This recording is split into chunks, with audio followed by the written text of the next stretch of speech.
बिस्मिल्लाहिर्रहमानिर्रहीम। What is the temperature coefficient of resistance. आज हम एक और टॉपिक कवर कर रहे हैं करंट इलेक्ट्रिसिटी का, जिसका नाम क्या है, temperature coefficient of resistance. Temperature coefficient of resistance क्या चीज़ है, इसका डिफिनीशन इस तरह है कि अगर हम क्या करते हैं, अगर हम रेजिस्टेंस को बढ़ाते हैं कितना पर यूनिट और हमारे पास टेम्परेचर पर डिग्री सेंटीग्रेड क्या हो जाता है, इंक्रीज, तो इसको हम क्या कहते हैं, टेम्परेचर कोएफिशिएंट ऑफ रेजिस्टेंस। समझ गए। अगर हम रेजिस्टेंस को 1 यूनिट बढ़ाते हैं और इसके साथ साथ हमारे पास टेम्परेचर भी 1 डिग्री सेंटीग्रेड इंक्रीज होता है, तो इसको हम क्या कहते हैं, टेम्परेचर कोएफिशिएंट ऑफ रेजिस्टेंस। ये तो हो गया टेम्परेचर कोएफिशिएंट ऑफ रेजिस्टेंस का। लेकिन आपने ये भी समझना है कि जब हमारे पास टेम्परेचर इंक्रीज होता है, जब हमारे पास क्या होता है, टेम्परेचर इंक्रीज होता है, तो रेजिस्टेंस और रेजिस्टिविटी जो जो हमने इससे पहले पढ़ा हुआ है वो हमारे पास क्या हो जाती है, इंक्रीज हो जाती है। ठीक है। टेम्परेचर का इफेक्ट रेजिस्टेंस और रेजिस्टिविटी पे क्या होता है, जब टेम्परेचर बढ़ता है तो दोनों हमारे पास क्या हो जाते हैं, दोनों हमारे पास बढ़ते हैं। क्यों? अब जब हमारे पास टेम्परेचर बढ़ता है तो कंडक्टर के मॉलिक्यूल्स की काइनेटिक एनर्जी हमारे पास क्या हो जाती है, बढ़ती है। ठीक है। तो इस वजह से रेजिस्टेंस और रेजिस्टिविटी टेम्परेचर के साथ क्या हो जाती है, बढ़ती है। ये आपने याद रखनी है। ठीक है। अब हम आते हैं टेम्परेचर कोएफिशिएंट ऑफ रेजिस्टेंस की डिफिनीशन की तरफ, और डिफिनीशन लिखते हैं कि इसका डिफिनीशन हमारे पास किस तरह है। तो हम इसको इस तरह डिफाइन करेंगे कि it is a equal to the increase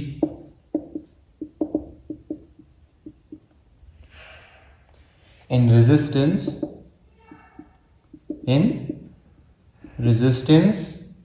per unit resistance। सही है, पर डिग्री सेंटीग्रेड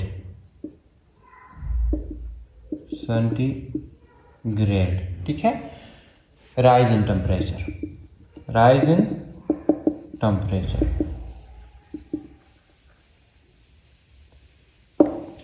ये हो गया टेम्परेचर कोएफिशिएंट का डिफिनीशन। टेम्परेचर कोएफिशिएंट का डिफिनीशन किस तरह है कि it is equal to the increase in resistance per unit resistance per degree centigrade. मतलब क्या हुआ, अगर हमारे पास रेजिस्टेंस बढ़ता है पर यूनिट और इसके साथ साथ क्या बढ़ता है, हमारे पास टेम्परेचर भी हमारे पास इंक्रीज हो जाता है पर सेंटीग्रेड, तो इसको हम क्या कहते हैं, इसको हम कहते हैं टेम्परेचर कोएफिशिएंट ऑफ रेजिस्टेंस। ठीक है।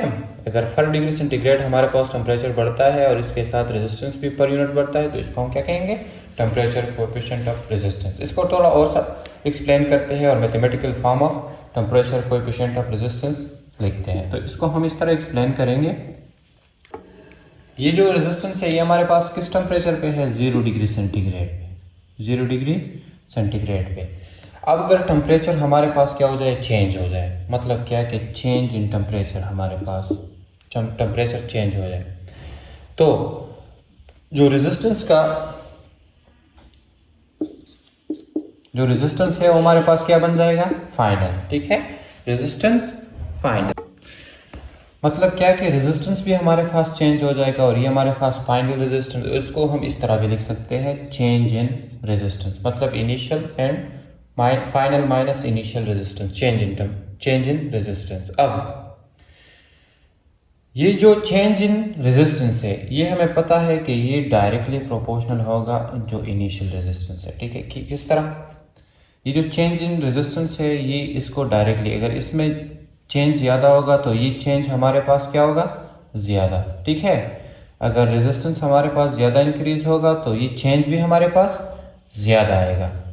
सही है। और ये जो चेंज है ये डायरेक्टली प्रोपोर्शनल होगा, ये जो टेम्परेचर में चेंज आता है ये इसको भी, मतलब आप समझ गए, फाइनल टेम्परेचर को भी। देखिए ये जो चेंज इन रेजिस्टेंस है ये इसको डायरेक्टली प्रोपोर्शनल होगा। इसका क्या मतलब कि अगर ये हमारे पास ज़्यादा होगा तो ये भी हमारे पास चेंज इन रेजिस्टेंस भी ज़्यादा होगा, और ये चेंज इन रेजिस्टेंस हमारे पास भी ज़्यादा होगा जब हमारे पास टेम्परेचर में चेंज ज़्यादा आएगा। मतलब फाइनल टेम्परेचर में हमारे पास चेंज ज़्यादा, और सॉरी रेजिस्टेंस हमारे पास ये ज़्यादा होगा तो ये चेंज भी हमारे पास ज़्यादा होगा, और ये चेंज जो टेम्परेचर में आता है ये इसके साथ रेजिस्टेंस भी ज़्यादा होगा। अब ये जो चेंज इन रेजिस्टेंस है ये हमारे साथ जो टेम्परेचर में जितना ज़्यादा चेंज आएगा ये इसको भी डायरेक्टली प्रोपोर्शनल होगा। मतलब इसका क्या है कि जितना टेम्परेचर में ज़्यादा चेंज आएगा उतना ही ज़्यादा हमारे पास रेजिस्टेंस में चेंज आएगा। अब अगर इन दोनों को हम मिलाते हैं, क्या करते हैं, अगर इन दोनों को हम मिलाते हैं तो हमारे पास चेंज इन रेजिस्टेंस बराबर हो जाएगा किसका, इन दोनों के प्रोडक्ट का, रेजिस्टेंस और चेंज इन टेम्परेचर। ये जो रेजिस्टेंस है ये हमारे पास किस सेंटीग्रेड पे है, 0 डिग्री सेंटीग्रेड पे, सही है। अब अगर इस साइन को हम हटाते हैं तो हम क्या लगाएंगे, कांस्टेंट, तो चेंज इन रेजिस्टेंस हमारे पास बराबर हो जाएगा इक्वल टू, और वो कांस्टेंट हमारे पास किसके इक्वल होगा, जो कांस्टेंट है वो हमारे पास इस सिंबल से जाहिर होता है जिसको हम क्या कहते हैं, टेम्परेचर कोएफिशिएंट, और ये बराबर हो जाएगा रेजिस्टेंस इट 0 डिग्री सेंटीग्रेड और चेंज इन टेम्परेचर। अब ये जो कांस्टेंट आया है इसको हम क्या कहते हैं, इसको हम कहते हैं टेम्परेचर कोएफिशिएंट ऑफ रेजिस्टेंस, और ये हमारे पास बराबर होगा किसका, change in resistance divide by resistance at 0 degree centigrade और चेंज इन टेम्परेचर के। ये इसका क्या हो गया, ये इसका मैथमेटिकल फॉर्म हो गया। ये इसका क्या हो गया, ये इसका मैथमेटिकल फॉर्म हो गया। अब अगर इसको अगर हम और एक्सप्लेन कर देते हैं, ठीक है, तो ये हो जाएगा चेंज इन रेजिस्टेंस का क्या मतलब कि हमारे पास final resistance, our resistance at 0 degree centigrade, resistance at 0 degree centigrade, और ये बराबर हो जाएगा रेजिस्टेंस एट 0 डिग्री सेंटीग्रेड और चेंज इन टेम्परेचर। इसको भी इस तरह भी लिख सकते हैं, दोनों से ही। तो ये हो गया temperature coefficient of resistance. Temperature coefficient of resistance का क्या मतलब कि अगर हमारे पास रेजिस्टेंस पर यूनिट इंक्रीज होता है विद टेम्परेचर 1 डिग्री से पर डिग्री सेंटीग्रेड, तो इसको हम क्या कहते हैं, टेम्परेचर कोएफिशिएंट ऑफ रेजिस्टेंस। मतलब इसका क्या हुआ कि हमारे पास जब टेम्परेचर पर डिग्री सेंटीग्रेड इंक्रीज होगा तो इसके साथ साथ रेजिस्टेंस भी पर यूनिट हमारे पास क्या होगा, इंक्रीज, और इसको हम कहते हैं temperature coefficient of resistance. Mathematically हम इसको किस तरह लिखेंगे, सपोज हमारे पास ये रेजिस्टेंस 0 डिग्री सेंटीग्रेड पे है, ठीक है, और अब जो जब टेम्परेचर में चेंज आता है, मतलब क्या, चेंज इन टेम्परेचर, तो हमारे पास ये रेजिस्टेंस क्या हो जाती है, फाइनल। मतलब क्या कि इसको हम बढ़ाते हैं या इसमें चेंज कर देते हैं, ठीक है। अब ये जो चेंज इन रेजिस्टेंस आएगा ये हमारे पास क्या होगा, डायरेक्टली प्रोपोर्शनल इस इनिशियल रेजिस्टेंस को होगा, ठीक है। मतलब जितना ये ज़्यादा होगा उतना ये चेंज ज़्यादा आएगा, ठीक है। और ये चेंज इन रेजिस्टेंस हमारे पास टेम्परेचर को भी डायरेक्टली प्रोपोर्शनल होगा। मतलब क्या कि जितना ये टेम्परेचर ज़्यादा होगा उतना ही रेजिस्टेंस हमारे पास ज़्यादा होगा।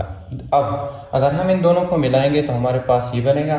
इस साइन को हटाने के लिए हम क्या लगाएंगे, कांस्टेंट, और उस कांस्टेंट को हम कहते हैं temperature coefficient of resistance. Mathematical form of temperature coefficient resistance this, और चेंज इन रेजिस्टेंस का मतलब क्या कि final resistance minus resistance in 0 degree centigrade divide by resistance in 0 degree centigrade and multiply change in temperature. इस equation से हम final resistance भी find कर सकते हैं, ठीक है। इस इक्वेशन से हम क्या कर सकते हैं, फाइनल रेजिस्टेंस भी फाइंड कर सकते हैं। और फाइनल रेजिस्टेंस का इस इक्वेशन को थोड़ा आगे पीछे करेंगे तो मैथमेटिकल जो सोल्यूशन है उससे, तो RF हमारे पास बराबर होगा उसमें किसके, जो फाइनल रेजिस्टेंस है वो बराबर होगा resistance at 0 degree centigrade multiply 1 plus temperature coefficient of resistance और मल्टीप्लाई चेंज इन टेम्परेचर।